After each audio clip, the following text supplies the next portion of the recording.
Assalamualaikum warahmatullahi wabarakatuh. Perkenalkan, nama saya Muhammad Wahidin, NIM 21650182. Di sini saya akan menjelaskan tentang manajemen lingkup proyek. Manajemen lingkup proyek. Lingkup mengacu pada sebuah pekerjaan yang terlibat dalam menciptakan produk-produk dari proyek dan proses yang digunakan untuk menciptakannya. Kedua, hasil atau deliverable adalah produk yang dihasilkan sebagai sebagian dari suatu proyek, seperti perangkat keras atau perangkat lunak, dokumen perencanaan, atau notulen rapat. Manajemen lingkup proyek mencakup proses-proses terlibat dalam mendefinisikan dan mengendalikan, disertakan atau tidak dalam proyek. Proses manajemen lingkup proyek. Perencanaan lingkup menentukan bagaimana ruang lingkup akan didefinisikan, diverifikasi, dan dikendalikan. Definisi lingkup meninjau karta proyek dan pernyataan lingkup awal dan menambahkan informasi lebih lanjut sebagai persyaratan dikembangkan dan perubahan permintaan disetujui. Membuat WBS, membagi hasil proyek besar menjadi komponen yang lebih kecil, lebih mudah ditangani. Verifikasi lingkup, memprofolkan penerimaan lingkup proyek. Pengendalian lingkup, mengendalikan perubahan proyek. Perencanaan lingkup, rencana manajemen lingkup. Rencana manajemen lingkup merupakan dokumen yang mencakup deskripsi tentang bagaimana tim akan menyiapkan pernyataan lingkup proyek, membuat WBS, memverifikasikan selesainya hasil proyek, dan mengendalikan perubahan terhadap lingkup proyek. Masukan utamanya mencakup kata proyek, pernyataan lingkup awal, dan rencana manajemen proyek. Contoh project charter. Nah, contohnya seperti berikut, ini pada di gambar. Contoh project charter seperti berikut. Definisi lingkup dan pernyataan lingkup proyek. Pernyataan lingkup awal serta proyek, aset, proses organisasi, dan permintaan produk perubahan yang disetujui menyediakan dasar untuk membuat pernyataan lingkup proyek. Seiring waktu, ruang lingkup sebuah proyek harus menjadi lebih jelas dan lebih spesifik. Penetapan lingkup proyek lebih jauh sebagai berikut. Seperti gambar di bawah ini. Membuat Word breakdown dalam kurung WBS. WBS merupakan pengelompokan pekerjaan proyek yang berorientasi pada hasil yang menetapkan ilmu total proyek.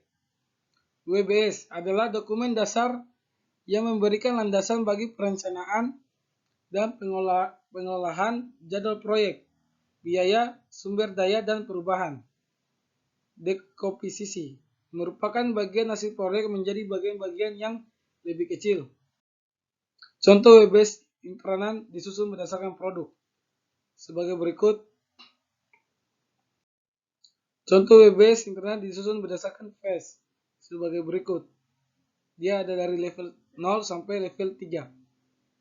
Inter project, terus level 1-nya website design, terus level 2 event requirements, terus ketiga WBS internet dalam bentuk tabular. Bentuk berikut. WBS internet dan Gantt chart dalam project ribu. Seperti berikut. Gantt internet disusun berdasarkan kelompok proses manajemen proyek. Tabel 5/4 syntax for JWD Counseling WBS sebagai berikut. Pendekatan untuk mengembangkan WBS.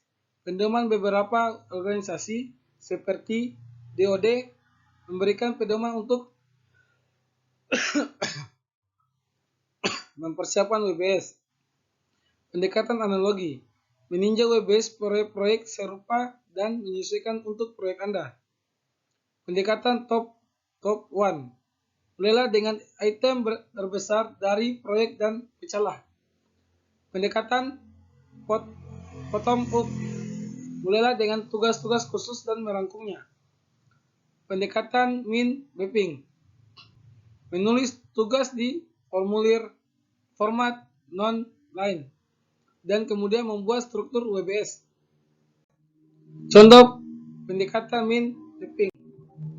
Situ hasil WBS dalam diagram.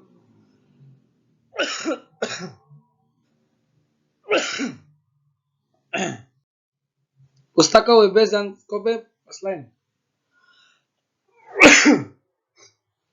Banyak tugas-tugas WBS tidak jelas dan harus dijelaskan secara lebih rinci, sehingga orang tahu apa yang harus dilakukan dan dapat memperkirakan berapa lama bekerja dan berapa biaya diperlukan.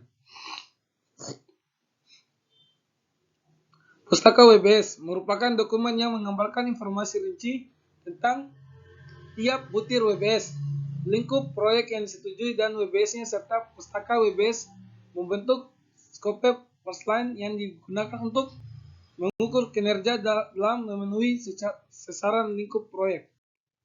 Verifikasi. Sangat sulit untuk membuat pernyataan lingkup dan WBS yang baik suatu proyek. Bahkan lebih sulit lagi untuk memverifikasi lingkup proyek dan meminimalkan perubahan lingkup. Banyak proyek TI yang sengsara karena scope keren dan verifikasi lingkup yang buruk. Pengendalian lingkup. Pengendalian lingkup melibatkan pengendalian perubahan terhadap lingkup proyek. Sasaran pengendalian lingkup adalah untuk mempengaruhi faktor yang menyebabkan perubahan lingkup, memastikan bahwa perubahan diproses berdasarkan prosedur yang dikembangkan dan sebagai bagian dari pengendalian perubahan. Mengelola perubahan ketika terjadi. Varians adalah perbedaan antara rencana dan kriteria. Manajemen lingkup proyek atau dalam kurung rangkuman. Manajemen lingkup proyek mencakup proses-proses yang diperlukan untuk memastikan bahwa proyek melakukan sebuah pekerjaan yang diperlukan dan hanya pekerjaan yang dibutuhkan untuk menyelesaikan proyek dengan sukses. Proses untuk mencakup perencanaan lingkup, definisi lingkup, pembuatan WBS, verifikasi lingkup, pengendalian lingkup.